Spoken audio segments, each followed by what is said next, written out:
নমস্কাৰ প্ৰিয় দৰ্শক, পুনৰ এবাৰ আপোনালোক সকলোকে আপোনালোকৰ সন্তানৰ শিক্ষাৰ ক্ষেত্ৰত উন্নত কৰিব পৰা এটা জ্ঞানবৰ্ধক ভিডিঅ'ৰ মাজলৈ আপোনালোক সকলোকে স্বাগতম জনাইছো। আজিৰ ভিডিঅ'টো খুবেই আপোনালোকৰ বাবে এবাৰ সম্পূৰ্ণকৈ চোৱাটো জৰুৰী, কাৰণ আজিৰ ভিডিঅ'টোত যিটো বস্তু আমি আপোনালোকৰ সন্তানৰ পঢ়াৰ টেবুলত ৰাখিবৰ বাবে শ্বেয়াৰ কৰিব খুজিছো, আপুনি যদি এই তিনিটা বস্তু মিলাই লৈ আপুনি যদি আপোনাৰ সন্তানৰ পঢ়াৰ টেবুলত ৰাখে পঢ়াৰ সময়ত, তেতিয়াহ'লে আপোনাৰ সন্তানৰ পঢ়াৰ প্ৰতি আগ্ৰহ বৃদ্ধি হ'ব আৰু যিখিনি আপোনাৰ সন্তানে পঢ়িব সেইখিনি সন্তানৰ মনত ৰখিবলৈ সক্ষম হ'ব। গতিকে আজিৰ ভিডিঅ'টো এবাৰ সম্পূৰ্ণকৈ চোৱাটো খুবেই জৰুৰী আপোনাৰ বাবে। যদি আপোনাৰ সন্তানক আপুনি মনোযোগ বঢ়াব পৰা নাই পঢ়াৰ ক্ষেত্ৰত, পঢ়িবলৈ মন নকৰে আপোনাৰ সন্তানে, পঢ়িলেও আপোনাৰ সন্তানৰ মনত নাথাকে পঢ়াৰখিনি, এনে ক্ষেত্ৰত আজিৰ ভিডিঅ'টো চোৱাৰ পাছত আপোনাৰ সন্তানে যি পঢ়িব সেয়া মনত ৰোৱাটো একেবাৰে নিশ্চিত। গতিকে ভিডিঅ'টো শেষলৈকে চাই থাকিব। গতিকে প্ৰিয় দৰ্শক, আপোনালোকৰ সন্তানৰ ওপৰতো সৰস্বতী মাৰ কৃপা দৃষ্টি পৰিবৰ বাবে আপুনি ভক্তি মনেৰে সৰস্বতী মাৰ নাম কমেণ্টত এবাৰ হ'লেও ধ্যান কৰিব, অৰ্থাৎ কমেণ্টত লিখিব। লগতে সৰস্বতী মাৰ নামত ভিডিঅ'টোত আপুনি এটা লাইক কৰিব বুলি আশা কৰিলো। আৰু যদিহে প্ৰথমবাৰৰ বাবে আমাৰ চেনেলটোৰ ভিডিঅ' চাই আছে, তেন্তে এটা নজনা কথা শিকিবৰ বাবে জীৱনত এই চেনেলটো ছাবস্ক্ৰাইব অৱশ্যেই কৰি ৰাখিব। প্ৰিয় দৰ্শক, লগতে আজিৰ এই ভিডিঅ'টোত আপোনালোকৰ লগত শ্বেয়াৰ কৰিম আপুনি আপোনাৰ সন্তানৰ পঢ়াৰ টেবুলত কি বস্তু কেতিয়াও ৰখাটো উচিত নহয়। আপুনি হয়তো ভুলতে এনে বস্তু ৰাখিব পাৰে যাৰ ফলত আপোনাৰ সন্তানৰ পঢ়াৰ প্ৰতি আগ্ৰহ একেবাৰে নাইকিয়া হৈ পৰিছে, পঢ়িলেও মনত নাথাকে, পঢ়িবলৈ মন নকৰে, আগ্ৰহ নকৰে আপুনি এনে বস্তু ৰখাৰ ফলত। সেইবাবে আপুনি জানি থোৱাটো জৰুৰী কি বস্তু আপুনি পঢ়াৰ টেবুলত সন্তানৰ কেতিয়াও ৰাখাটো উচিত নহয়। প্ৰিয় দৰ্শক, বহুবাৰ বহু অভিভাৱকে অভিযোগ কৰা দেখিবলৈ পোৱা যায়, তেওঁলোকৰ সন্তানৰ পঢ়া শুনাৰ প্ৰতি একেবাৰে মনোযোগ নিদিয়া হৈ পৰিছে। সন্তানে বহুত কষ্ট কৰে পঢ়িবলৈ, কিন্তু তেওঁলোকৰ মনোযোগ নবহে পঢ়াৰ প্ৰতি। ইয়াৰ ওপৰত জ্যোতিষশাস্ত্ৰত কিছুমান উপায় ব্যৱস্থা দিয়া হৈছে। এই উপায় যদি সঠিকভাৱে সঠিক নিয়মে আপুনি কৰিব পাৰে, তেতিয়াহ'লে আপোনাৰ সন্তানে যি কষ্ট কৰি পঢ়ে, মনোযোগ নবহে, সেই কষ্টৰ ফল তেওঁলোকে পোৱাটো একেবাৰে নিশ্চিত। গতিকে প্ৰিয় দৰ্শক, আহক তেন্তে আমি ভিডিঅ'টোৰ মূল বিষয়বস্তুৰ মাজলৈ আগবাঢ়ো। প্ৰথমেই আপোনালোকে জানি ল'ব লাগিব আপোনাৰ সন্তানৰ পঢ়াৰ টেবুলত আপুনি কি বস্তু কেতিয়াও ভুলতো ৰখাটো উচিত নহয়। এইকেইটা জানি লোৱাৰ পাছতহে আপুনি পাছৰ উপায়টো কৰিলে সুফল পাব পাৰিব। সেইবাবে এইকেইটা বস্তু আপোনাৰ সন্তানৰ আপোনাৰ পঢ়াৰ টেবুলত আছে নেকি আপুনি মন কৰিব, লক্ষ্য কৰিব, যদি আছে আজিয়েই দূৰ কৰিব। প্ৰিয় দৰ্শক, শাস্ত্ৰৰ অনুসৰি উল্লেখ কৰা হৈছে যে শিক্ষাৰ্থীসকলে পঢ়া শুনাৰ বাবে পূব দিশটো আৰু উত্তৰ দিশটো, এই দুয়োটা দিশেই শিক্ষাৰ্থীসকলৰ পঢ়াৰ বাবে শুভ বুলি কোৱা হৈছে। এই দুয়োটা দিশত আপোনাৰ সন্তানৰ যিসকল শিক্ষাৰ্থী তেওঁলোকে পঢ়াৰ টেবুল ৰাখিব লাগে। যিসকল সৰু সৰু ল'ৰা ছোৱালী তেওঁলোকে পূব ফালে মুখ কৰি পঢ়িব লাগে, আৰু দশম শ্ৰেণীৰ পৰা শিক্ষাৰ্থীসকলে উত্তৰ দিশৰ ফালে মুখ কৰি পঢ়িব লাগে, উত্তৰ দিশৰ ফালে পঢ়াৰ টেবুল ৰাখিব লাগে। লগতে প্ৰিয় দৰ্শক, কেতিয়াও পঢ়া শুনাৰ টেবুলত ভগৱানৰ ফটো ৰখাটো উচিত নহয় বুলি কোৱা হৈছে। সৰু সৰু ল'ৰা ছোৱালীয়ে সৰস্বতী মাৰ ফটো ৰাখিব পাৰে, তাত কোনো আপত্তি নাই বুলি কোৱা হৈছে। কিন্তু যিসকল মাহেকীয়া হোৱা যুৱতী, সেইসকলে কেতিয়াও পঢ়াৰ টেবুলত ভগৱানৰ ফটো ৰখাটো উচিত নহয়। সেইবাবে পুষ্পিতা অৰ্থাৎ মাহেকীয়া হোৱা ছোৱালীসকলে কেতিয়াও নিজৰ পঢ়াৰ টেবুলত ভগৱানৰ ফটো ৰাখিব নালাগে। ভগৱানৰ ফটো ৰাখিলে দুখ লাগিব তেওঁলোকৰ, শিক্ষাৰ ক্ষেত্ৰত তেওঁলোকৰ বাধা আহিব পাৰে। কাৰণ তেওঁলোকে সেই সময়খিনিত সেই একেখন পঢ়াৰ টেবুলতে পঢ়ে, সেইবাবে তেওঁলোকে ভগৱানৰ ফটো ৰাখিব নালাগে। লগতে প্ৰিয় দৰ্শক, বাস্তুশাস্ত্ৰৰ অনুসৰি সদায় আপোনাৰ সন্তানৰ যিখন পঢ়াৰ টেবুল, সেই পঢ়াৰ টেবুলখন পৰিষ্কাৰ আৰু সংযম হোৱাটো জৰুৰী, যাতে পঢ়াৰ প্ৰতি তেওঁলোকে মনোযোগ আৰু আগ্ৰহ বা স্মৃতি বৃদ্ধি হয় তেওঁলোকৰ। সেইবাবে প্ৰতিদিনে আপুনি পঢ়াৰ টেবুলখন চাফ চিকুণ কৰি ৰখাটো অত্যন্ত জৰুৰী। আপুনি পঢ়াৰ টেবুলত কেতিয়াও ব্যক্তিগত অৰ্থাৎ অৰ্থহীন বস্তু কেতিয়াও ৰাখিব নালাগে। এনে কোনো বস্তু ৰাখিব নালাগে যিসমূহ বস্তু আপোনাৰ পঢ়া শুনাৰ সৈতে কোনো সম্পৰ্ক নাই।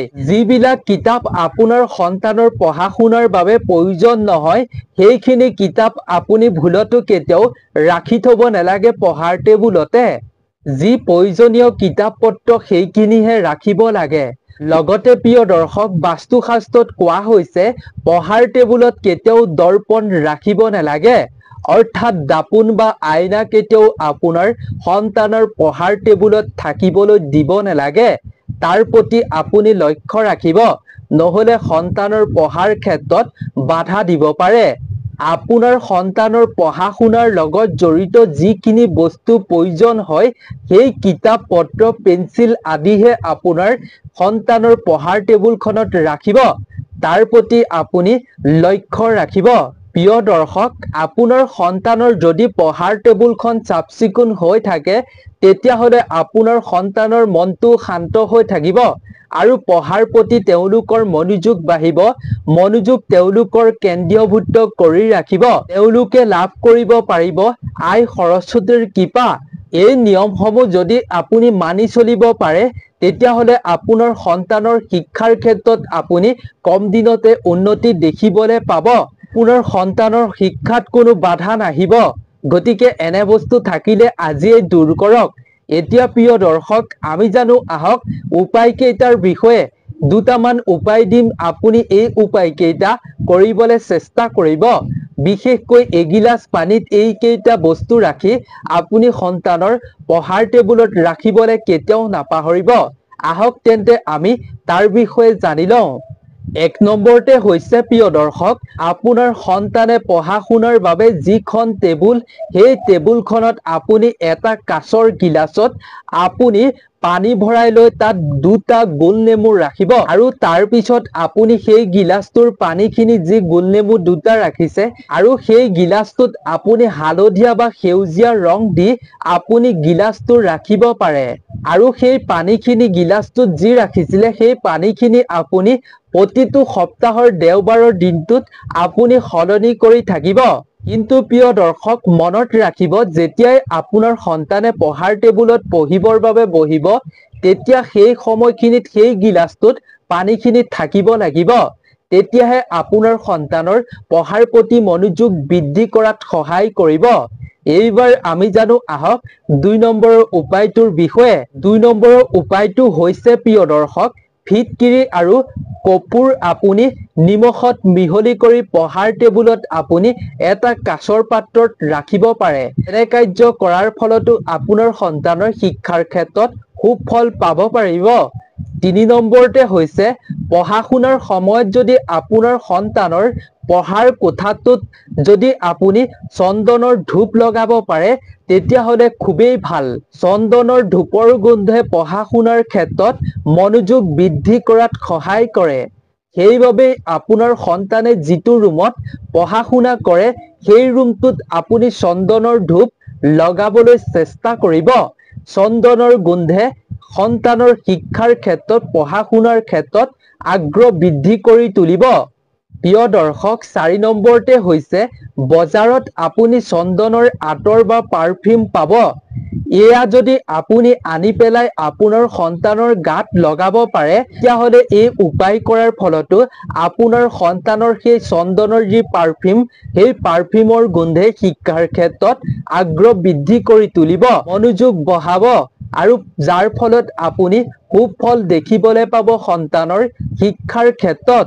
৫ নম্বৰতে হৈছে প্ৰিয় দৰ্শক, আপোনাৰ সন্তানৰ পঢ়া শুনাৰ প্ৰতি মনোযোগ বৃদ্ধি কৰিবৰ বাবে ল'ৰাই হওক বা ছোৱালীয়ে হওক, প্ৰতিটো সোমবাৰে শিৱ মন্দিৰলৈ গৈ শিৱ মন্দিৰ দৰ্শন কৰিব পাৰিলে অত্যন্ত ভাল বুলি কোৱা হৈছে।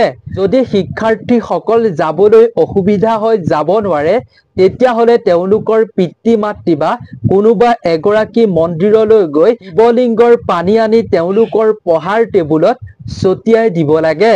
যদি এনে কাৰ্য কৰিব পাৰে, শিৱ মন্দিৰৰ পৰা পানী আনি পঢ়াৰ টেবুলখনৰ চাৰিওকাষে ছটিয়াই দিয়ে, তেতিয়াহ'লে সন্তানৰ পঢ়াৰ প্ৰতি আগ্ৰহ বৃদ্ধি হ'ব, মনোযোগ বাঢ়িব। 6 নম্বৰতে হৈছে প্ৰিয় দৰ্শক, অমাৱস্যাৰ দিনা আপোনাৰ সন্তানক গংগা জলেৰে গা ধুৱাবলৈ চেষ্টা কৰিব, স্নান কৰাব। তেনে ক্ষেত্ৰত আপোনাৰ সন্তানৰ মনোযোগ বৃদ্ধি কৰাত সহায় কৰিব। গতিকে প্ৰিয় দৰ্শক, আজিৰ ভিডিঅ'টো ইমানেই আছিল। আজিৰ ভিডিঅ'টোত আমি প্ৰথমেই যিটো উপায় দিলো, যিটো গিলাচত 2টা গোল নেমু ভৰাই হালধীয়া বা সেউজীয়া ৰং দি আপোনাৰ সন্তানৰ পঢ়াৰ টেবুলত ৰাখিবৰ বাবে শ্বেয়াৰ কৰিলো, উপায়টো অৱশ্যেই কৰিব। আৰু যেতিয়া আপোনাৰ সন্তানে পঢ়াৰ টেবুলত বহিব, সেইখিনি সময়ত পানীখিনি থকাটো খুবেই জৰুৰী, বস্তুখিনি থকাটো খুবেই জৰুৰী। আৰু সেই পানীখিনি প্ৰতিটো দেওবাৰে আপুনি সলনি কৰি থাকিব। আপুনি 2, 3টা 4টা দেওবাৰে আপুনি সলনি কৰি ৰাখি চাওক, 3 সপ্তাহ বা 4 সপ্তাহ সুফল আপুনি কম দিনতে পাবলৈ সক্ষম হ'ব পাৰিব। গতিকে নতুন এটা ভিডিঅ'ৰ লগত সকলোকে লগ পাম। যদি ভিডিঅ'টো চাই ভাল পালে তেন্তে আৰু 10জনকো উপকৃত কৰিব বুলি আশা কৰিলো, সেইবাবে শ্বেয়াৰ কৰিব সকলোৰে লগত। গতিকে আপোনালোক সকলো ভালে থাকক, সুস্থ থাকক, তাৰে আমিও কামনা কৰিলো। ধন্যবাদ।